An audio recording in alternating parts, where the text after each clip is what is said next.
It is 6 p.m. on July 14th, 2026. I'm going to call the City of Iowa City meeting to order. Roll call, please. Alter. Burgess. Here. Harmson. Here. Moe. Here. Saleh. Here. Teague. Here. Wyline. Here. All right. Well, welcome to your City Hall, and welcome from from the air, from way up. We have Councilor Salah joining us virtually today. So welcome, welcome. We're going to move on to item number 2, which is proclamations 2A, Americans with Disabilities Act Awareness Day, and this will be read by Councilor Moe.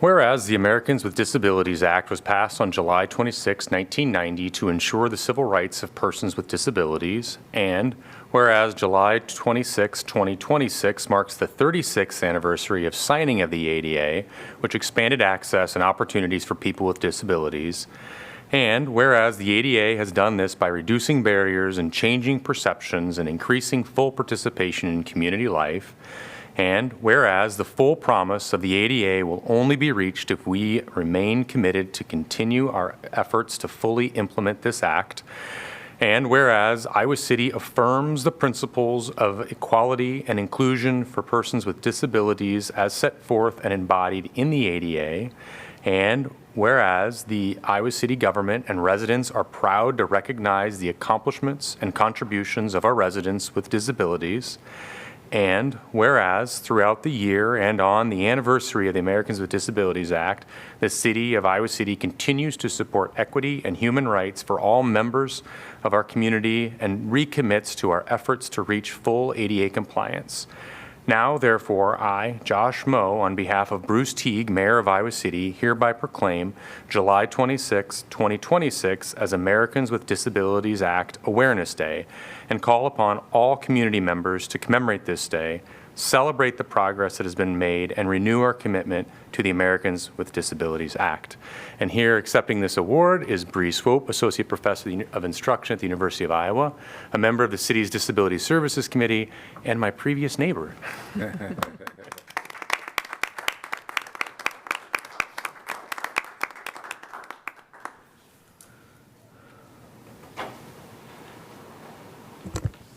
Hello. Zach, can you hear me? Welcome. Welcome. Hi. Thank you so much. Thank you for having me and for this proclamation. We truly appreciate the awareness and just the importance and the value of accessibility and inclusion, and that you are making sure that that is important and that is a renewal and a reminder to our community. So yes, again, my name is Bree Swope, and thank you, Mayor Teague, as well as the City of Iowa City. It is truly an honor to accept this proclamation in honor of our community. And I also, yes, would like to call our community to continue to celebrate the progress that we have made, as well as that the ADA, the Americans with Disabilities Act, has made for our community and towards inclusion and accessibility for people with disabilities. The ADA has been a really important piece of legislation and has made society vastly more inclusive. However, as we know, disparities continue to unfortunately, we still have some of those disparities to continue to have access and everyday access for people with disabilities. So with that, I also would like to challenge all of us, right, each and every one of us, to continue to push for that full and meaningful inclusion and accessibility in our community. I just want to point out an opportunity that's coming up. There are several opportunities that we have every day, just walking down the streets, talking to members, saying yes, being curious, asking questions. But along with that, we have several opportunities throughout the year to celebrate accessibility, the ADA, people with disabilities, inclusion. And so upcoming, the Iowa City is hosting an ADA birthday barbecue bash on Saturday, July 25th, which is that anniversary to celebrate the 36th anniversary of the Americans with Disabilities Act. So this is a free, all ages event that's from 12:30 to 3 o'clock at the Ned Ashton House. It's also co-hosted by the Community Inclusion Club, as well as the Iowa City Parks and Rec, to promote equal access and celebrate inclusivity. So that's one upcoming event. There are several events throughout the year, including an ADA, another celebration in October, as well as a Disability Film Festival. July is Disability Pride Month as well, so there are several opportunities to learn more. And so thank you for this opportunity. Thank you for the proclamation, and thank you for your dedication to accessibility and inclusion in our community. Thank you.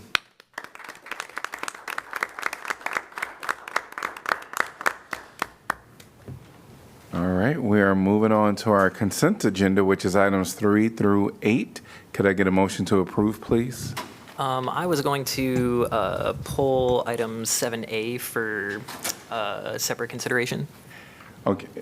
Did you want to pull it, or were you just going to make a comment about it? Oh, I was just going to make a comment about it. Yep. So we don't need to pull it. Okay. So the motion is, could I get a motion to approve the consent agenda, items 3 through 8? So moved, Wyline. Second, Harmson. No. All right. Boss can have it. Well, moved by Wyline, seconded by Sala. Anyone from the public like to address this topic? Seeing no one in person or online, council discussion. Yeah, I was just going to,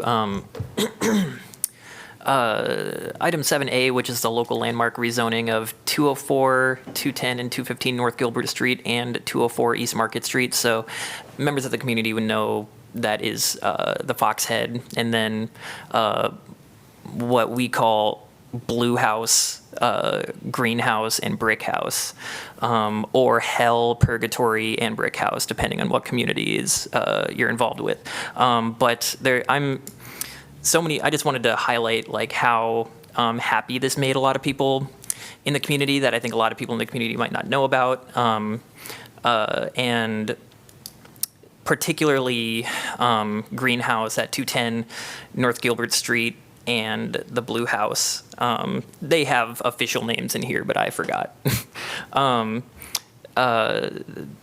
Not only does it have rich history when it comes to being built by immigrants and being having prohibition history and stuff like that.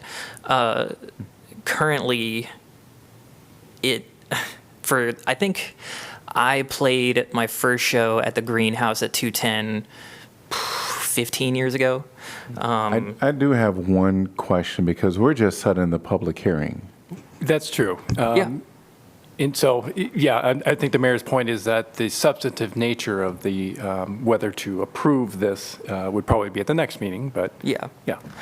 I was just highlighting that I'm happy that we're setting a public hearing for it. And I would just like to say that the community building, and specifically for marginalized folks in the state of Iowa, for underground music, for arts, for mutual aid, for all things like that, it has been an invaluable place that provides not only that space, but decently affordable living for folks involved in those communities, as well as the history. So I just wanted to thank all those involved with putting this to the Historic Preservation Committee, putting this to Planning and Zoning, and then eventually having it come to us.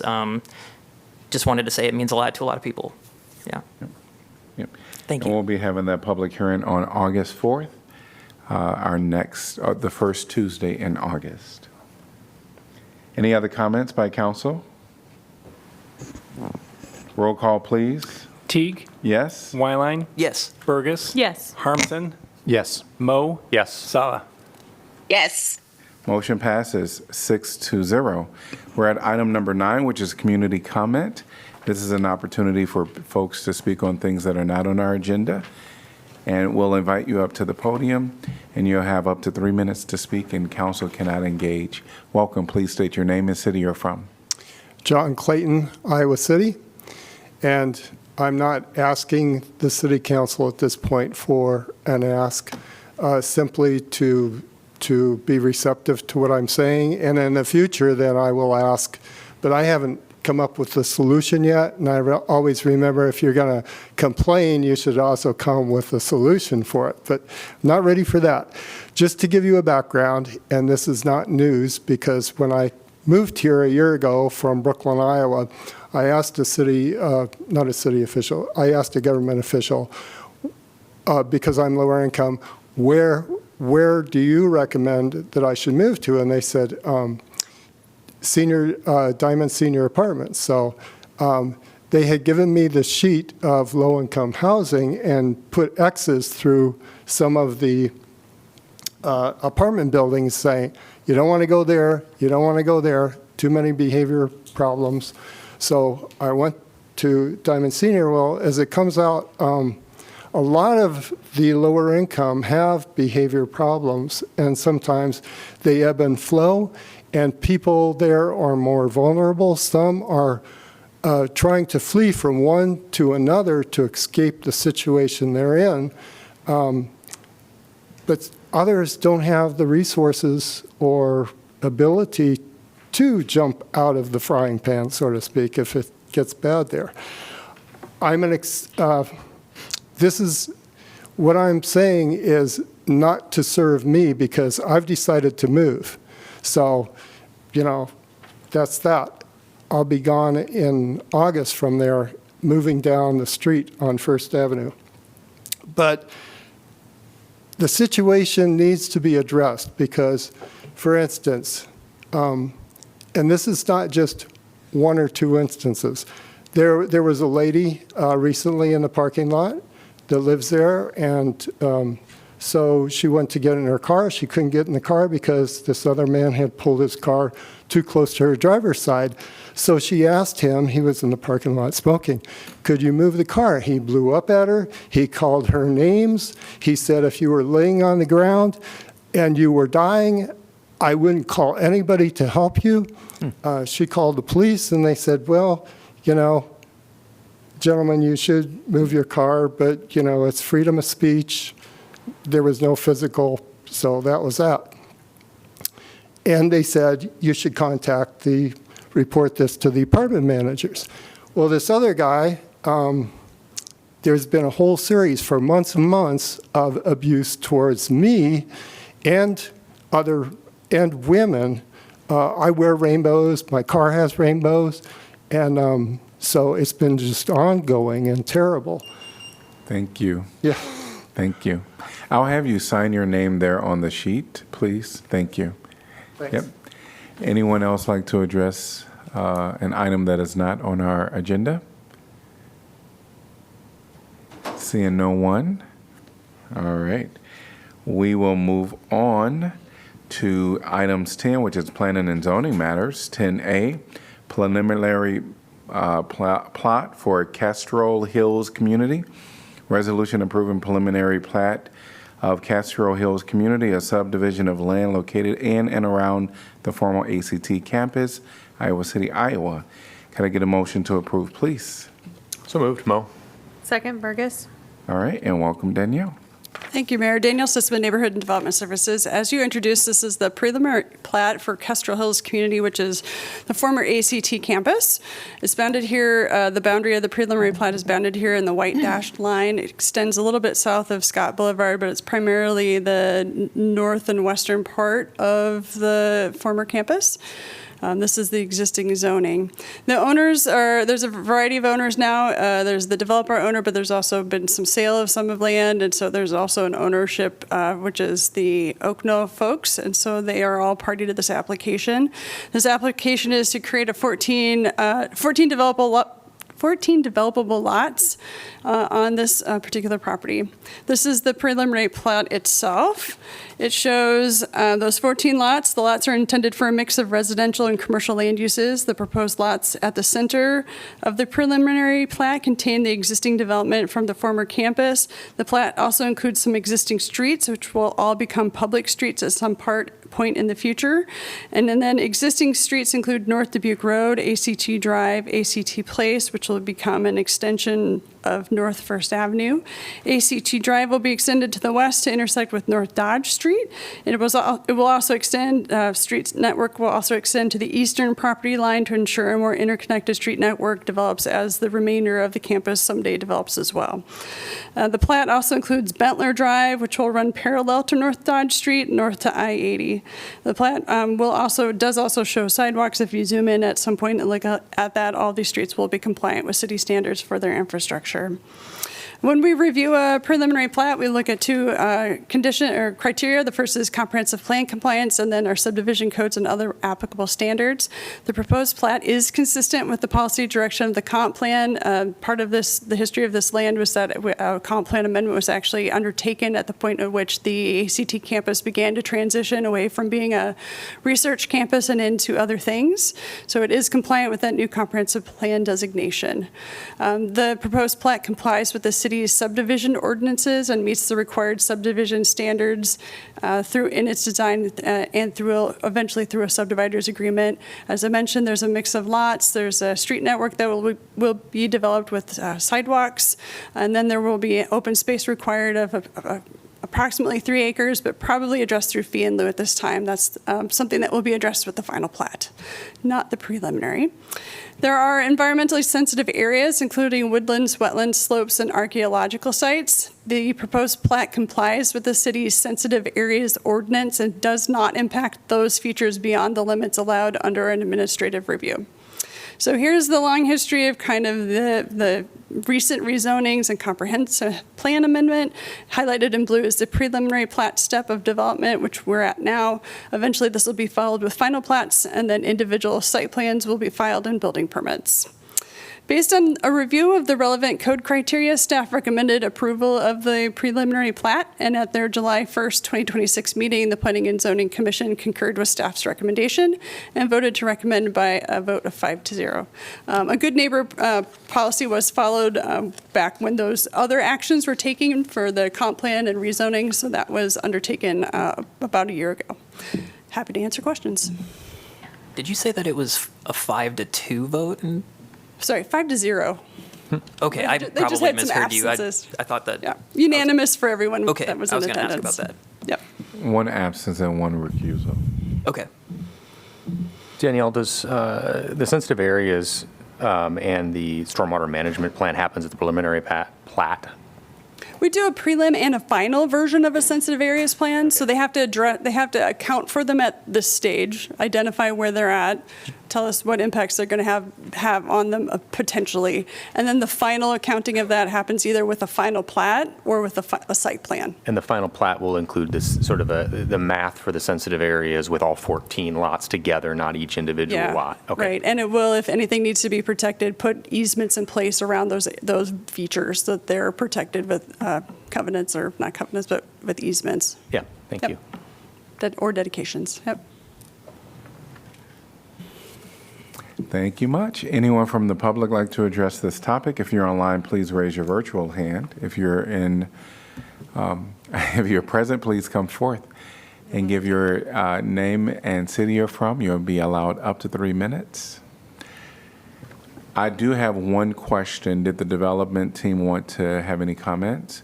All right, before we actually open it up, we'll have the development team come and make some comments. Welcome. Please state your name and. Steve Long with the part of the ownership group, and also Mike Welch with Shoemaker Holland is here. So if you have any specific questions for engineering, I'm going to defer to him. But we're excited. We've been working on this for a couple of years now, and as you've probably noticed if you drive by, we have some grading going on. We've sold a parcel to Oaknell, and they're planning and hope to break ground in the spring for 140 units. Yesterday we sold lot 10 to the Iris, which is 44 units of 55 plus senior housing, income restricted. So we have a lot of moving parts. We're excited for this next phase. And Josh, you mentioned the sensitive areas. The phase 2, which will be coming soon, about 300 acres, includes a lot of the woodlands that you currently see north of the buildings, that area. And we do intend to protect most of that. That's where the mountain bike trails are being planned. So if you have any questions specifically, I am here, and so is Mike Welch. Great. Thanks.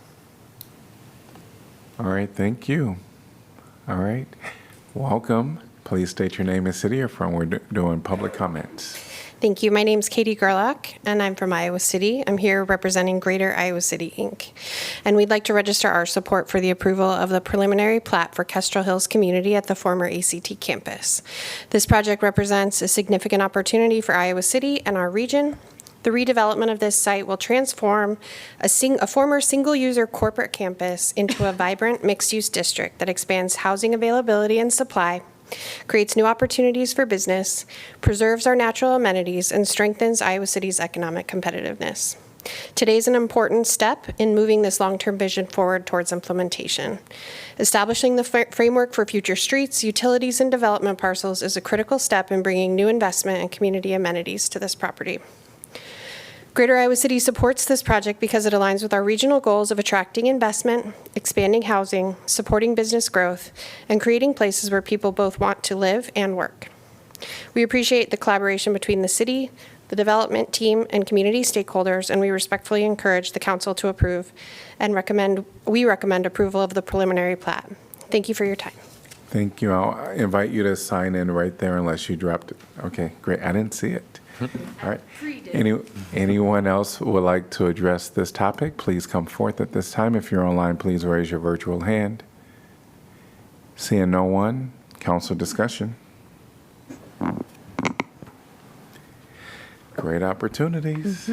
Yes, for our community and for housing as well as just economic development. So I'll be supporting this. Same. Yes. All right. Roll call, please. Wyline? Yes. Burgess? Yes. Harmson? Yes. Moe? Yes. Sala? Yes. Teague? Yes. Motion passes 6-0. We're at item number 11, which is our regular formal agenda. 11A is going to be the sale of 1102 Hollywood Boulevard to Iowa City Affordable Housing, Inc.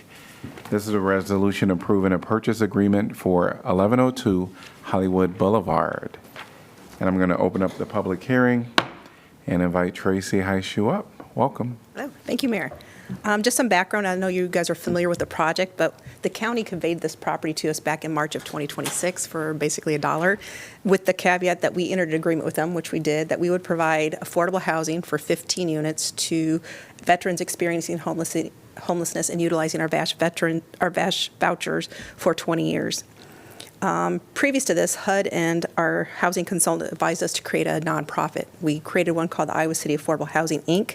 It serves as a nonprofit, but also it qualifies as a PHA, Public Housing Authority instrumentality, to convey the property to said nonprofit, because this resolves an issue for us regarding the city being both the property owner and the VASH, or the voucher administrator. So when we go to enter a HAP contract, that housing assistance payment contract, we're no longer the agreement will be between the City Housing Authority and the Iowa City Affordable Housing, Inc. We will enter a grant agreement that the purchase agreement mentions for $2 million. The city will provide that out of the general fund, and then when we close, the nonprofit will pay that back. We'll enter that grant agreement. It'll also have a mortgage requiring compliance that the nonprofit has to follow. It will assign all the responsibility and requirements of the county agreement to the nonprofit so that we comply with that. The housing authority will manage the property. And just a little bit about what has happened since March. Since March, we have completed the HUD required environmental review.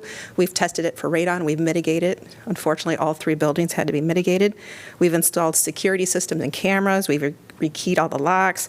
We repaved driveway approach, various entry steps, some sidewalk because our insurance carrier said that was a requirement.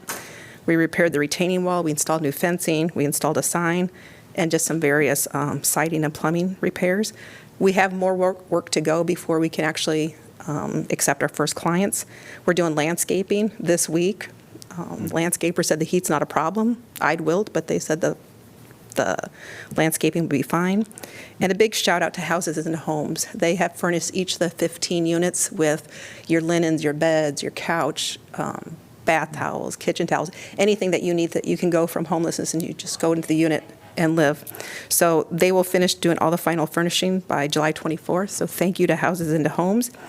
We still need to get HUD approval on our third-party agreement. We're a PH instrumentality, so it's not a far enough, we're not independent as we need to be, like if it was a separate owner. So we will have to get a third party to do the required HUD inspections and to approve rent reasonableness.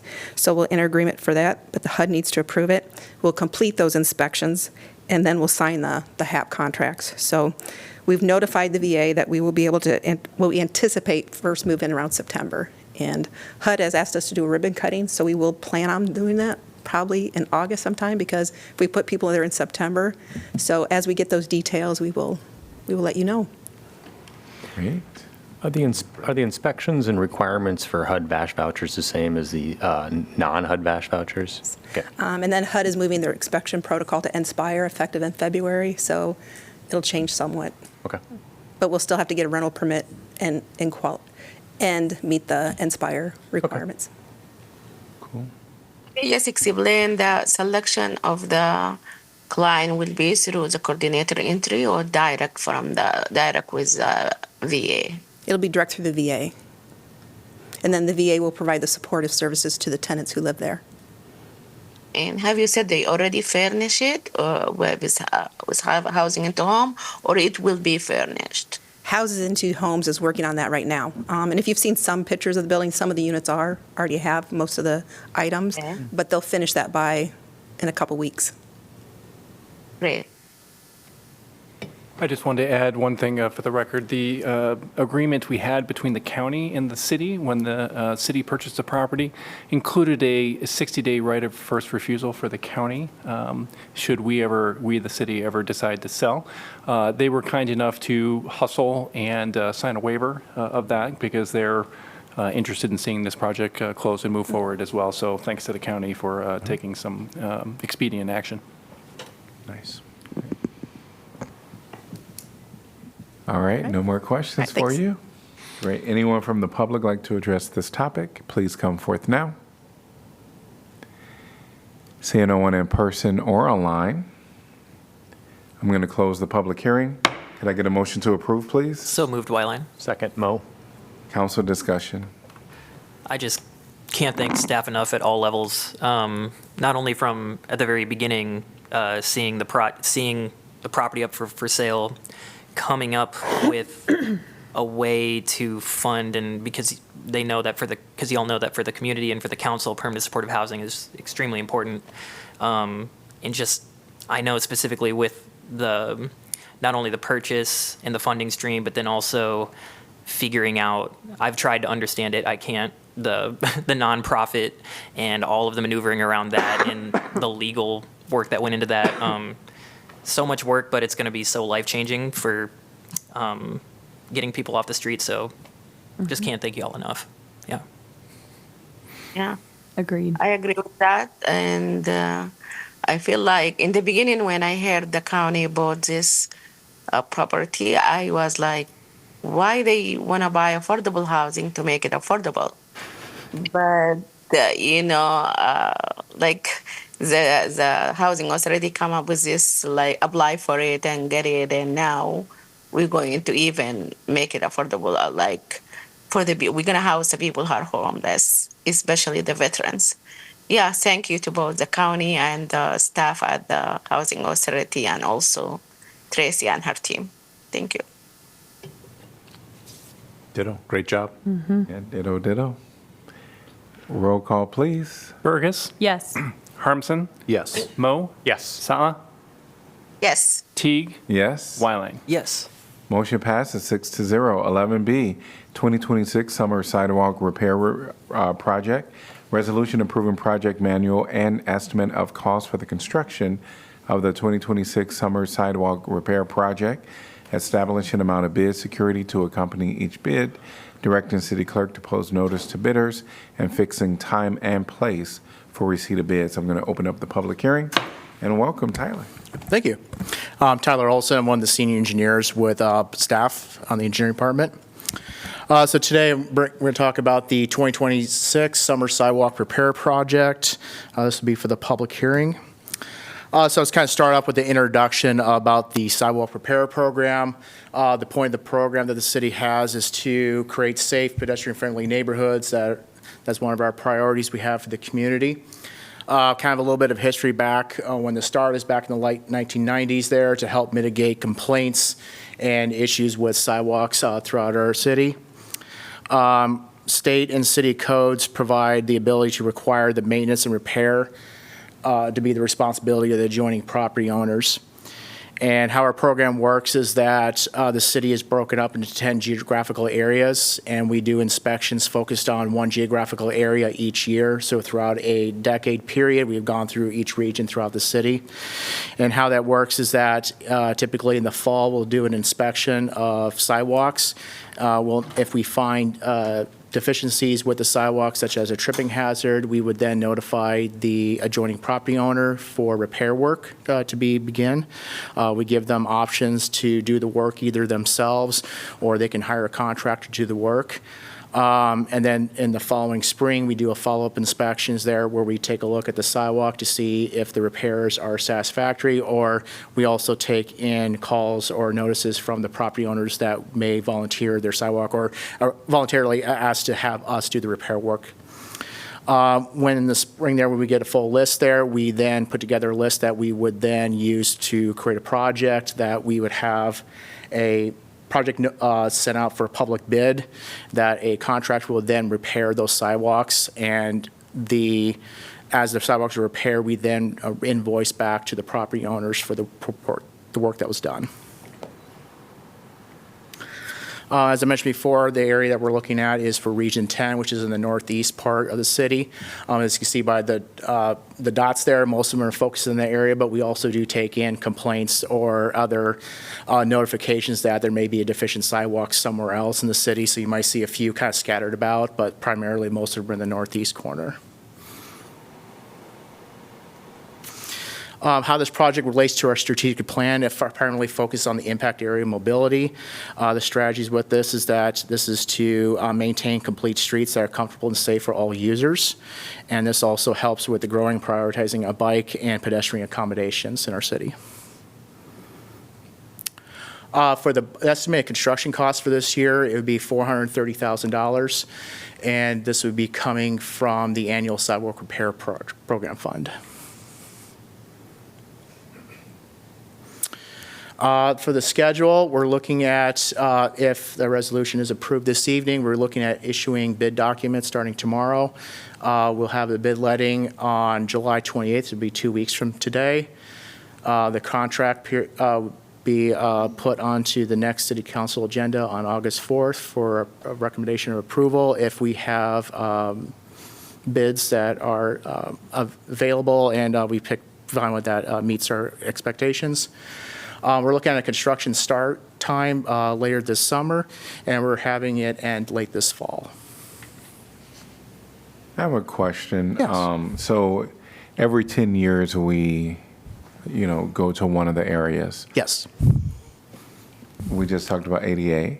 Yep. And one of the questions that comes to my mind is, can someone complain about a sidewalk and you all respond to that complaint as moving it up if it's not a part of that zone within that year? Yeah, sometimes depending on the severity of the situation there, we have asked residents to we send out a specific letter with a deadline attached to it.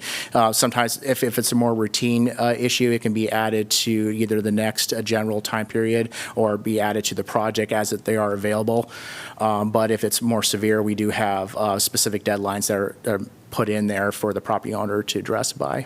Okay, because if someone didn't get it on their on their 10th year, they can be 20 years out. Correct. Yeah. So before the need and comes we up. take in any complaints that come in. So somebody brings it up earlier. It doesn't have to be within that once every 10-year period. It can be at any point there. They can call in. We just do the repair work every 10 years.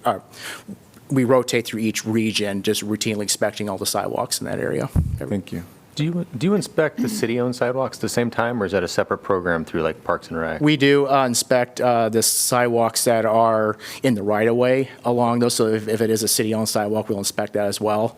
But specifically in some areas, maybe not as much there. But to my understanding there, we do inspect all the right-of-way sidewalks that are city-owned as well.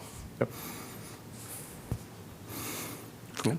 All right, thank you. Anyone from the public like to address this topic? Seeing no one in person or online, I'm going to close the public hearing. Can I get a motion to approve, please? So moved, Mo. Second, Harmson. Council discussion. Download ICAH Express, and if you see any really, really bad sidewalks, you can let us know. Yeah. Roll call, please. Harmson, Yes. Mo. Yes. Sala, Yes. Teague, Yes. Wyline, Yes. Burgess. Yes. Motion passes 6-0. 11C, mobile payment only parking facilities to be treated in the same manner as parking meters and pay stations.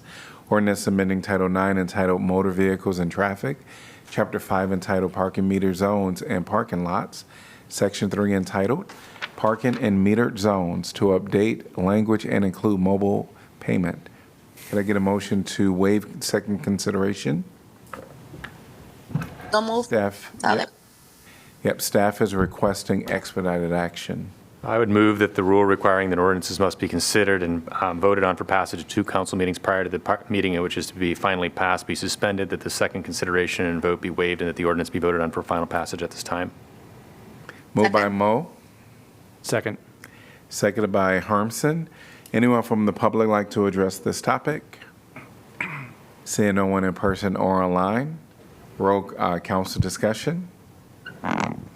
Roll call, please. Mo, Yes. Sala, Yes. Teague, Yes? Wyline, Yes. Burgess. Yes. Harmson. Yes. Motion passes 6-0. Could I get a motion to pass and adopt? So move, Burgess. Second, Wyline. Roll call, please. Sala, Yes. Teague, Yes. Wyline, Yes. Burgess. Yes. Harmson. Yes. Mo. Yes. Motion passes 6-0. We are at 11D, which is Donnelly's Pub Sidewalk Cafe appeal. Resolution denying the issuance of a Sidewalk Cafe permit to Emerfall Investments LLC, DBA Donnelly's Pub. And I am going to go ahead and open up the hearing and turn it over to our city attorney, Eric Goers. Thank you, Mayor. Just briefly, this is a case of Donnelly's wishing to have a sidewalk cafe.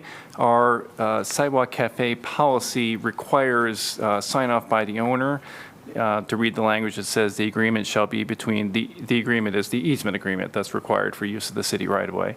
The agreement shall be between the city and the cafe owner with the approval of the owner of the retail space where the restaurant is located, if different than the cafe owner.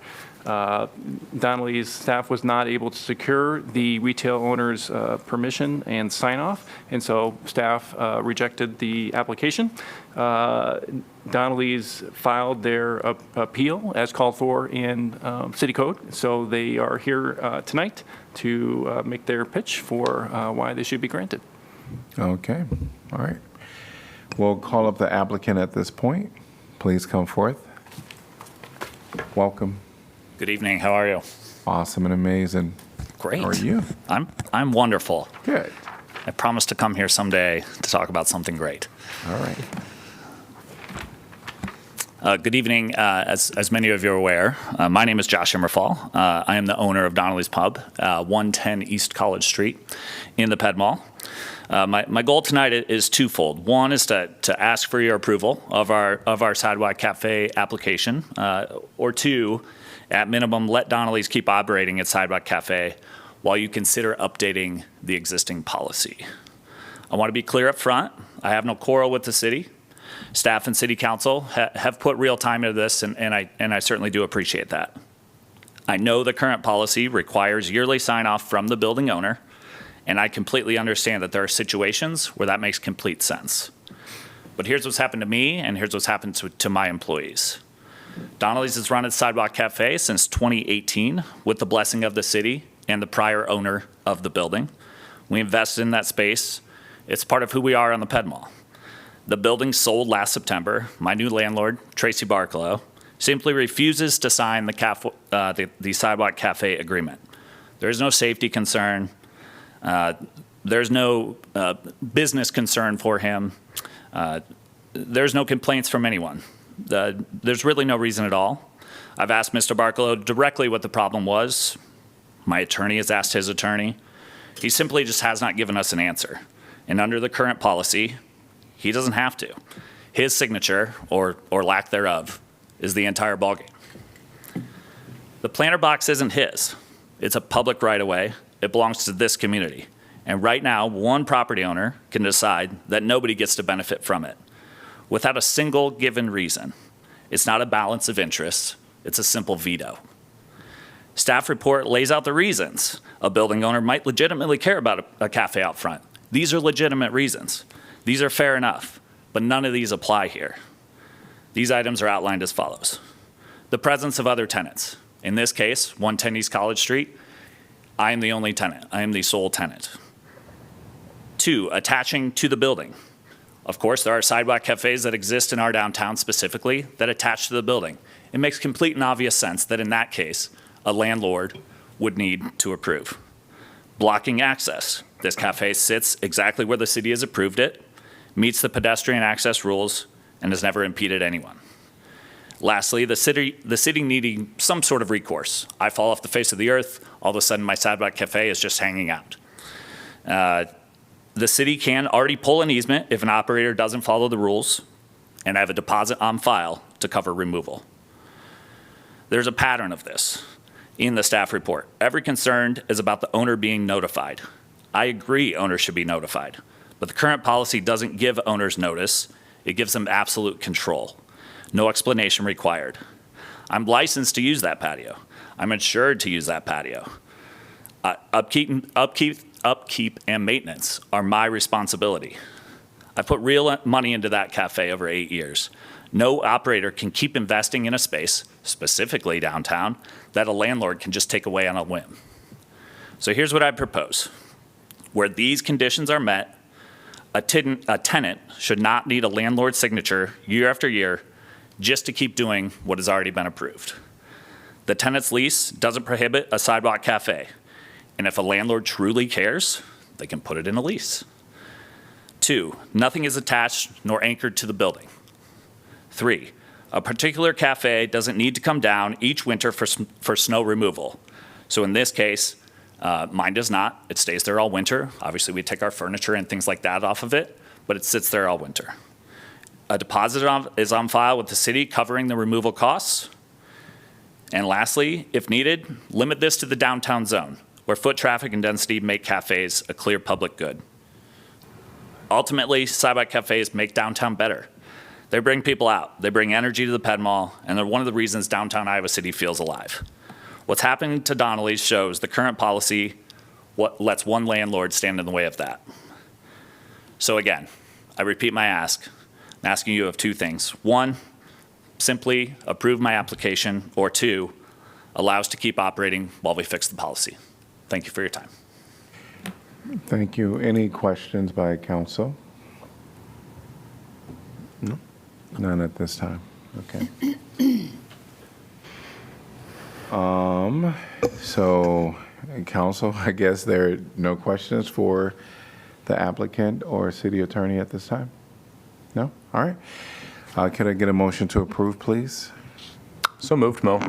Just so we're clear, the motion that's on the resolution, just for the benefit of the public and so forth, is to deny the application. We do need to get a motion to get the conversation started, but I just want to make sure that all council members understand what a yes vote and a no vote is. A yes vote denies the permit. A no vote would allow for something else.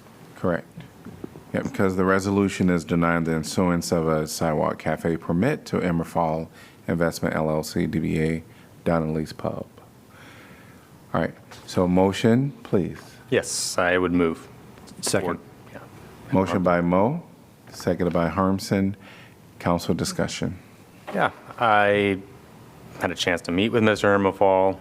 I fully acknowledge that currently the requirement is that he has to have a signature of the landowner, and in this situation, it doesn't seem like the city's getting what we need. So I don't see a great reason why we would keep the current permitting as it is. So I would be interested in hearing what staff has to say about changing the permit. So I think that we should follow through with the current scheme of saying no to the permit, to denial of permit, but then immediately ask staff to change our current ordinance to allow Mr. Emerfall to have his patio and other business owners who have good reason to have patios to have them installed and contribute to downtown. Also, as I understand, there's an enforcement deadline too, that it seems that we could perhaps ask staff to waive so that he doesn't have to tear a patio out, because if you guys are in agreement with me that we should change the ordinance, it'd be wasteful for everybody to have somebody tear it out and reinstall it immediately. So Waive or delay? Delay probably until we've resolved it completely. I think the delay for staff to come back with a recommendation, perhaps staff won't come up with a recommendation for how to rewrite this. I think they can, but I don't think we should be writing it up here. I think that we should instruct them to come back in the next meeting with something that allows a building owner to, or excuse me, a business owner to use a patio.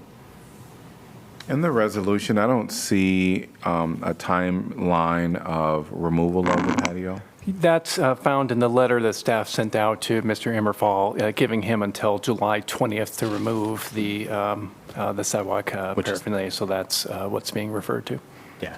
So I don't think we can change our ordinance in the next 6 days, so. Right. And I should make clear that the source of that requirement is in a sidewalk cafe policy. It's not in the ordinance. Previously, everything was in the ordinance, and with the frequency of changes, it was decided that, well, we should just contain that to the resolution, or I'm sorry, to the policy, which is adopted by council via resolution. So I don't think that any of the things that Mr. Immerfall requested would require an ordinance amendment, probably just a change of the sidewalk cafe policy approved by you via resolution. Mm-hmm. So when we imagine staff coming to us with a recommendation, what are we imagining? Do we, or you or anybody else on council, have any specifics in mind about what we would be looking for? Because I have thoughts, but I would love to hear everybody else's thoughts. Sure. I think we would still want to have some connection to the business owner adjacent to the property. As far as how you deal with multiple businesses in the same building, I'm not sure, but it'd be interesting to see what staff comes back as, to be fair. I know that one of the things that Mr. Immerfald said was, or requested, is non-removal for snow. I don't think that works anywhere where it's on a sidewalk. I don't really know about the patios, because there's only really 2 that are divided into 3. Right. I'd have to go back and look at the policy again to be certain, but I think that rule applies to cafes that are set up in planters. They're allowed to stay there all the time. And I don't have any problem with that. I think the deposit should be adequate so that if our staff has to remove it, that their costs are covered. That's the thing I'm primarily interested in. And then, of course, a regulatory regime so that we can inspect, and if somebody is unsafe or inaccessible, that we would have the opportunity to require repairs, but we currently do that anyway, so Yes. just continue that. I'll note that the current deposit, which was collected years and years and years ago, was $200. I think that's probably insufficient to handle removal and remediation, should that ever be required. Sure. Sorry. Do we have any similar situation happen before where we deny application because the landlord did not approve it? I can't recall a situation in which this has come up. Sorry? Okay. Oh, well, yes, I'm sorry. One notable example was Shorts Burger and Shine. In that case, the property owner initially agreed, but then withdrew permission. I guess where my head is, and why I appreciate this being brought up, not only for one specific example, is just a lot of the concern about downtown Iowa City is the monopolization of property, or just the consolidation of property by a handful of people who then have the ability to make unilateral decisions about the downtown because they own property there, for a city of 75, 80,000 people. So I appreciate this being brought up. So I know that this is, I think, perhaps a way that we as a city can, in the slightest way, democratize downtown a little bit more, and make sure that if a couple businesses, people buy up a lot of downtown, that they can't make unilateral decisions like that. And which is why I would be interested in hearing staff's take not right now, I know it would take research, about what it looks like if we do not require permission from an owner for this in any circumstance, along with, various other options, what it would look like when it comes to something like what you were talking about, to where if they meet certain criteria, that's where my head is. And to circle back on I do think there's some importance of having it connected with the business, because so many of these are food-based businesses, and people who are using those food-based businesses should have access to a bathroom and a sink. So in my mind, there's a connection to who gives you access to that bathroom and that sink. So Yeah. I think, for me too, I think I agree with a lot of what's been said, with the caveat that for me, one of the factors, and it was mentioned during Mr. Immerfall's thing, is the physical connection of the structure of the Sidewalk Cafe to the building. Understanding that there's a legal connection with an easement, but that's not the same as a physical connection. And to me, and just kind of like as staff comes back to us for the next meeting with a policy change that we'll then approve, to me, that's one of the factors I think that makes sense, that if it involves a impact to the actual structure of the building that the owner owns, that they have more, I guess, skin in the game in that point, as opposed to a planter, that's our skin in the game. That's the city's planter. It's not the building owner. So to me, that is a distinction which actually has some real difference in my mind. Just to follow up on that point, all of the sidewalk cafes, though, are on public property if they get a permit, right? Yeah, that's the whole nature of having or why we need this permit, is because they're getting using our property. So I think there's still the adjacency issue, but it's not like it's the building owner's Not attached. sidewalk area in front.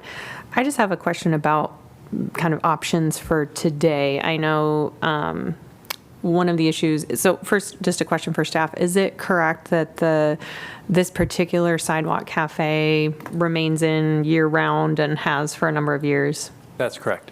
And so I do think we should distinguish between the operation and the removal of the infrastructure if we're going to be, potentially changing the policy. It seems that, having the actual structure removed at this point in time doesn't make a lot of sense to me. I also think that there's, a lot of different ways we could approach this. And when I spoke with Mr. Immerfall, one of my concerns is where the city is inserting ourselves between two private entities, the landlord and the tenant, and saying that, we kind of, I don't know a better way to say it other than that. And I hope that we consider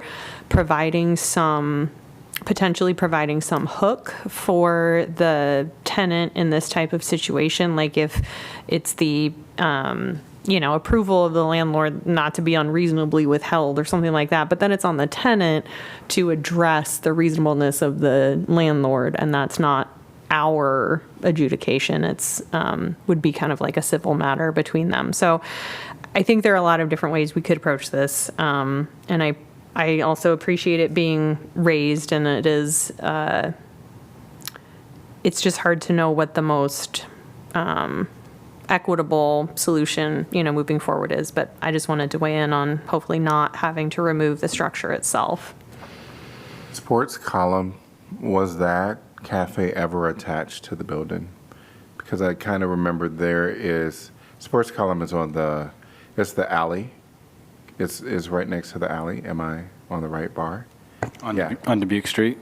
On Dubuque Street. Next to Deadwood, yeah. Yeah, so I know at one point there was a lot of discussion about Sports Column and them wanting one, and the design was going to be coming off of their existing structure, and it had ADA components and all that other stuff associated with it.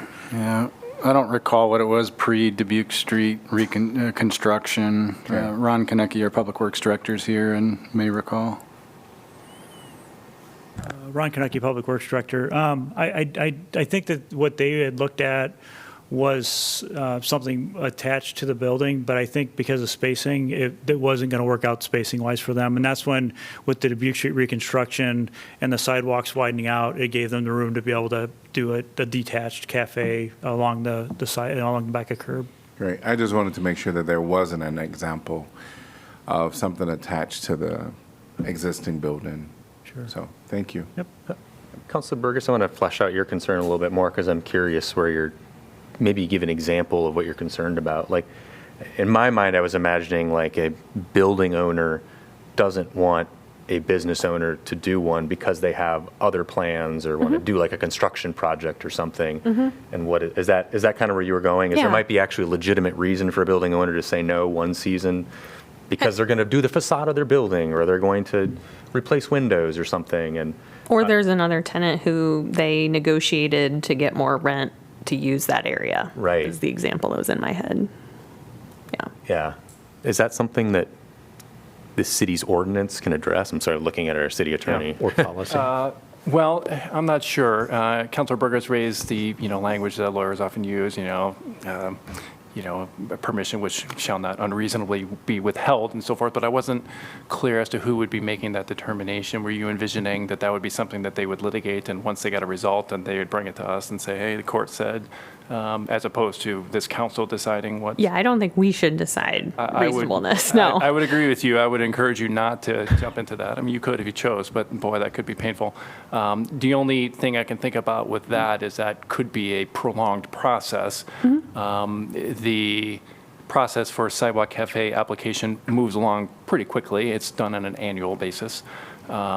One of the things that we had thought about in our office was considering the difference between what would constitute, a new Sidewalk Cafe as opposed to one that had been longstanding for, some period of time, such that there wouldn't be kind of unfair surprise to the landlord either. Now, that wouldn't address the kind of concern that you folks have just raised about, construction, rehabilitation of the facade, that kind of thing. Obviously, we the city would love for landlords and tenants to have this all clearly laid out in their leases, but I'm aware that I've been told by Mr. Emerfall's attorney that is not addressed in this lease, and a lot of these leases are, of course, of great length, and so it's not like landlords and tenants would turn around tomorrow and address this probably.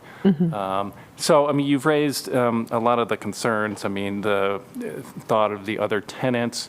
There's a residential tenant above this business, or at least there's an apartment. I have no idea whether it's filled or not. And otherwise there's neighboring businesses and so forth, and those are all legitimate concerns. But again, our thought was, well, everyone kind of knew what they're getting into when they, moved into a place above, an eating facility, that kind of thing. So, yeah, I mean, there's any number of different criteria. We had also considered the planter versus adjacent distinction. Might be something that makes a difference. Again, the planters are allowed to stay up all year, and that does make a difference. But yeah, those are a lot of the same things that you folks have already discussed or were raised by Mr. Emerfall were things that we were thinking about in our office if council was to decide to offer some accommodation. I know, listening to those concerns, my thought is with Councilor Burgess's ideas, if we can't come up with something that just makes it as part of the policy with some standard criteria, some of which already exist. And I mentioned the one that jumps out to me as the most obvious is the physical connection / planter sort of distinction. If there's a way to make this process not more cumbersome, I think that would be, my first choice to kind of go down that path. There can be some criteria, there can be, those kinds of things, which, maybe there's some details that staff could flesh out better than I could. But to not make it like, hey, maybe after a 2-year prolonged court battle, you'll finally get, businesses can go out of business in that amount of time, and, imagine especially in nice weather, that that's probably a sizable percentage of a business's income in those patios. Otherwise, why would any of them do it? So I definitely have an eye towards, we do want to keep our businesses downtown, viable, vibrant, operating, without any sort of really compelling reason to the opposite, such as, they're blocking the right-of-way, the easement issues, safety, something like that, barring anything like that, I think, we have an interest as a community to make sure that we're not overburdening, a business that's operating in good faith in our community. So that's kind of my 2 cents on what comes back to us, something that's, achievable and doable, and that's what I'm looking at. So, I'll go right ahead. Yeah, just listening to the conversation here a little bit, a quick thought. I don't know that this is a complicated fix. I think there's a few factors that we need to consider and probably be helpful for staff to have the folks that work on these on a regular basis, right? We've got dozens and dozens of cafes, and we've had number of conversations with different restaurants over the years, owners over the years. So I think we get the right people in the room between Ron's team and Eric's team. We can come back with a simple solution. I agree, Councilor Harmson. It doesn't need to be complicated. The disputes are few and far between that we've experienced. So what I'm kind of picking up here, and I don't want to overstep if I don't get this right. We would stay the enforcement of the removal. So the Mr. Immenfald wouldn't have to remove the cafe by the 20th. We would come back to you at your August 4th meeting with an update to the policy that hopefully would meet your expectations with the understanding that it would allow him to reapply immediately after council adoption and get up and running pretty quick.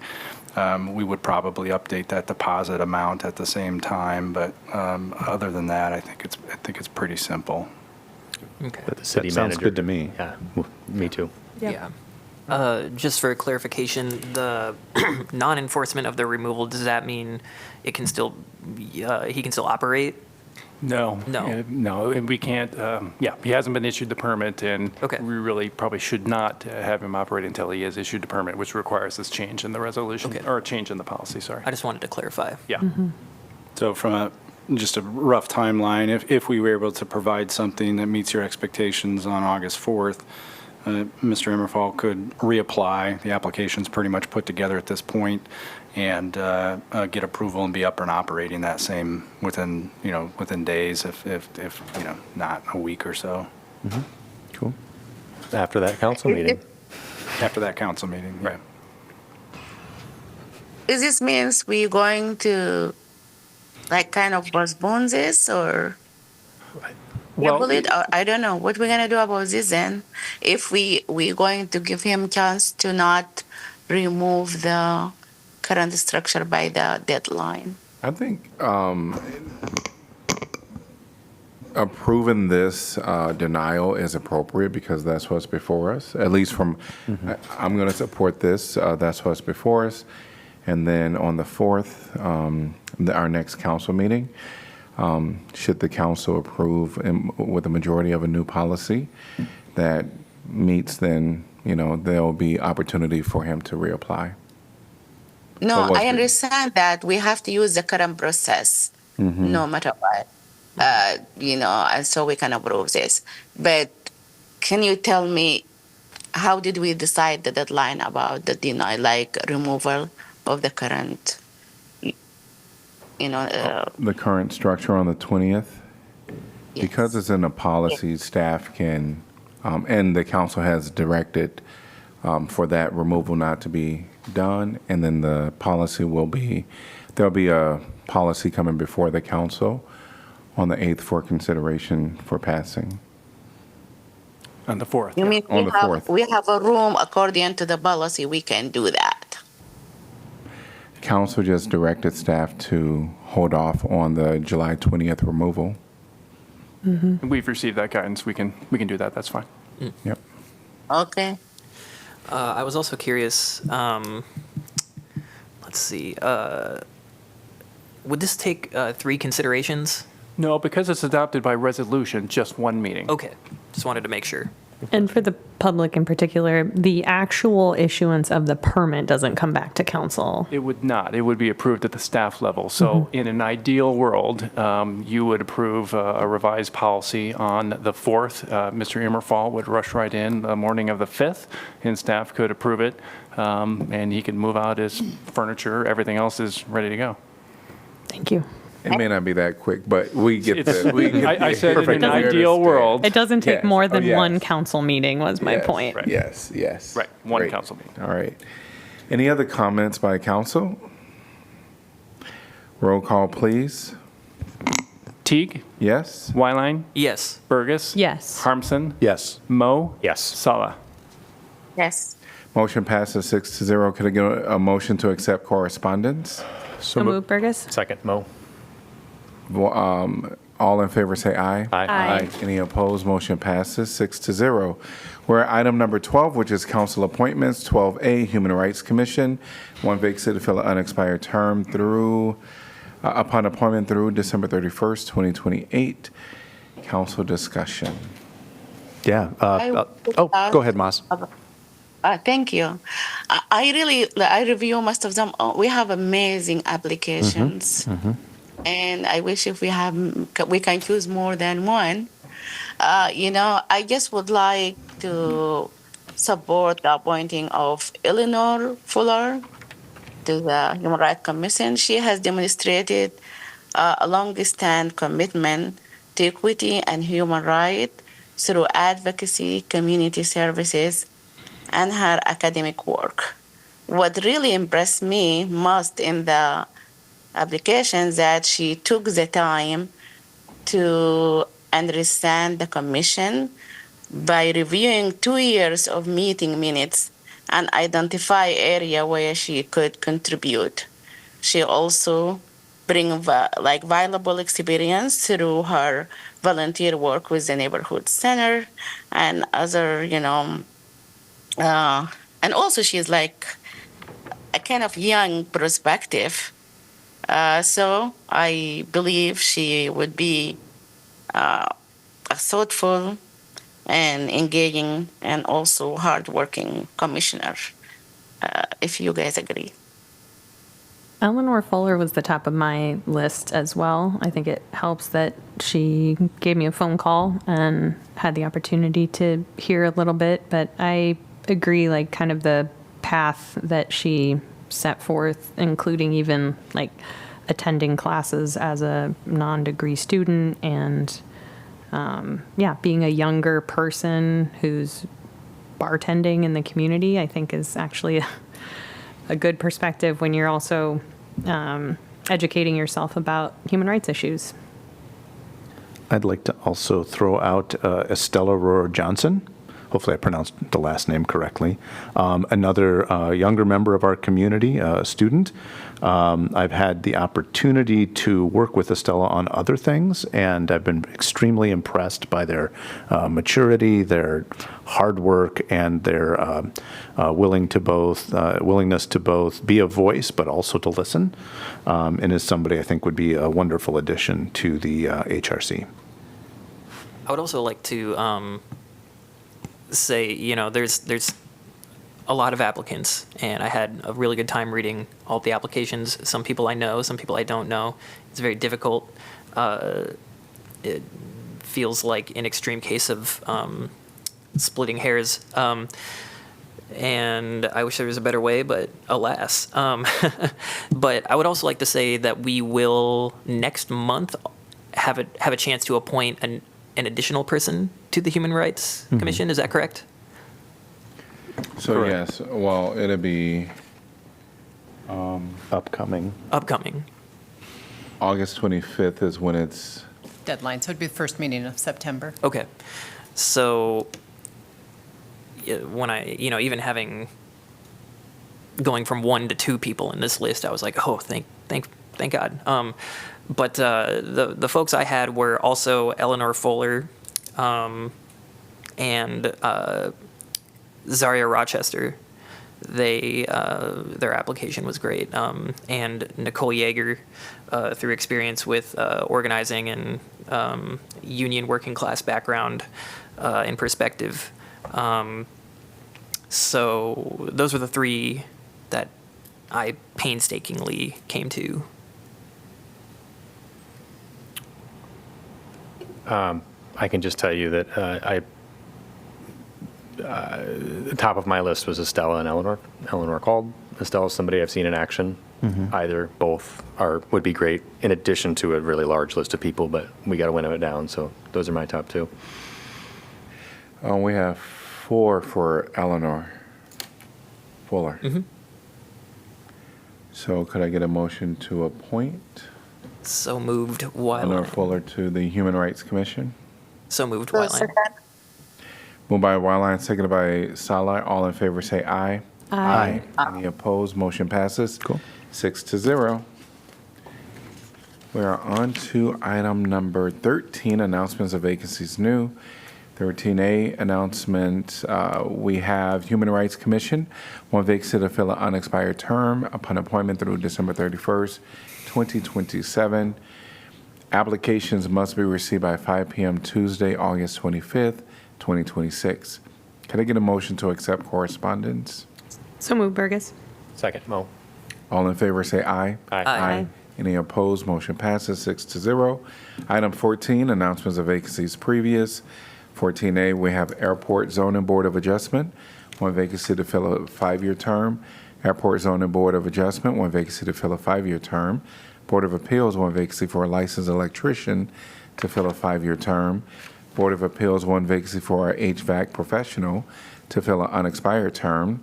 Historic Preservation Commission, 1 vacancy for a Brown Street representative to fill a 3-year term. Historic Preservation Commission, 1 vacancy for a Jefferson Street representative to fill a 3-year term. Historic Preservation Commission, 1 vacancy for a Woodlawn Avenue representative to fill a 3-year term. Vacancies will remain open until filled. Item number 15 is City Council information. Councilor Harmsen and I will be at Party in the Park next week, Thursday Thursday evening. for a listening session. That's at Which park? Willow Creek, west side. Great. What time? I think the party goes 6:30. from 6:30 to 8 p.m. Yeah, that's what I have on my calendar. so. Afternoon. Yes, yes. 6:30 to 8. Yep. Great. All right. I would just like to say that the City of Iowa City's has their donation drive-through on July 19th at Chauncey Swan parking ramp. Thank you, Iowa City Repair Cafe, for letting us know about that. All right, we're going to move on to item number 16, which is report on items from our city staff, city manager's office, Nothing tonight, thanks. city attorney, Nothing for me. city clerk. Nope. All right, item number 17. Can I get a motion to adjourn, please? So moved. Moved by, moved by Burgess, seconded by Salah. All in favor say aye. Aye. Any opposed? Motion passes 6-0. Have a good night. Thank you. You too. Thank you.